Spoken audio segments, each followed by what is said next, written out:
Bitcoin, cryptocurrency, blockchain এই শব্দগুলো হয়তো আপনারা অনেকেই শুনছেন। তো আজকের ভিডিওতে আমি চেষ্টা করব এই বিষয়গুলো খুব সহজভাবে এক্সপ্লেন করার।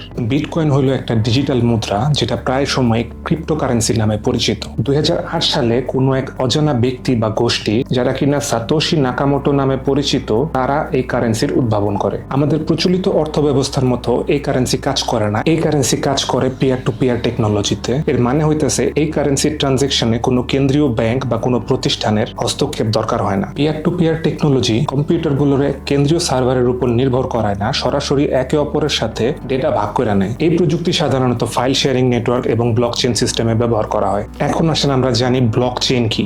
ব্লকচেইন হইতেছে এমন একটা প্রযুক্তি যেটা বিটকয়েনের মতো ক্রিপ্টোকারেন্সির শক্তি দেয়, আর এই টেকনোলজির মাধ্যমে যাবতীয় লেনদেন সব রেকর্ড করা হয়। ব্লকচেইন এনশিওর করে যাতে ডেটা নিরাপদ থাকে আর নেটওয়ার্কের মধ্যে ঐক্যমত ছাড়া যাতে কোনো পরিবর্তন করা না যায়। এখন ঐক্যমত ছাড়া পরিবর্তন বলতে বোঝায় যে কোনো একটা ট্রানজেকশনের ক্ষেত্রে যাতে উভয় পক্ষেরই সম্মতি থাকে। এখন আসেন ক্রিপ্টোকারেন্সি সম্পর্কে আরেকটু জানি। ক্রিপ্টোকারেন্সি হইতেছে টাকার একটা ডিজিটাল বা ভার্চুয়াল ভার্সন বলতে পারেন, যেটা কিনা নিরাপত্তার জন্য ক্রিপ্টোগ্রাফি ইউজ করে। বিটকয়েন ছিল প্রথম ক্রিপ্টোকারেন্সি, কিন্তু আজকের দিনে হাজার হাজার ক্রিপ্টোকারেন্সি চলে আসছে, আর প্রত্যেকটা কারেন্সির নিজস্ব একটা বৈশিষ্ট্য আর ব্যবহার আছে। কিছু জনপ্রিয় ক্রিপ্টোকারেন্সির মধ্যে হইতেছে ইথেরিয়াম, লাইটকয়েন, ডজকয়েন এবং রিপল। এই ক্রিপ্টোকারেন্সি গুলা লেনদেনের জন্য ব্লকচেইনের উপর নির্ভর করে, যা কিনা নিরাপদ আর স্বচ্ছ ট্রানজেকশন নিশ্চিত করে। বিটকয়েনের লেনদেনগুলা ক্রিপ্টোগ্রাফির মাধ্যমে নেটওয়ার্ক নোড দ্বারা যাচাই করা হয়। যখন কেউ বিটকয়েন পাঠায় বা গ্রহণ করে, তখন লেনদেনটা একটা ব্লকের সাথে যুক্ত করা হয়, যা পরবর্তী ব্লকের সাথে যুক্ত করা হয়, যার ফলে একটা ব্লক চেইন তৈরি হয়, আর যার ফলে সমস্ত লেনদেন নিরাপদ আর স্বচ্ছভাবে হয়। ক্রিপ্টোকারেন্সির বিভিন্ন সুবিধা অসুবিধা দুইটাই আছে। সুবিধার মধ্যে যেমন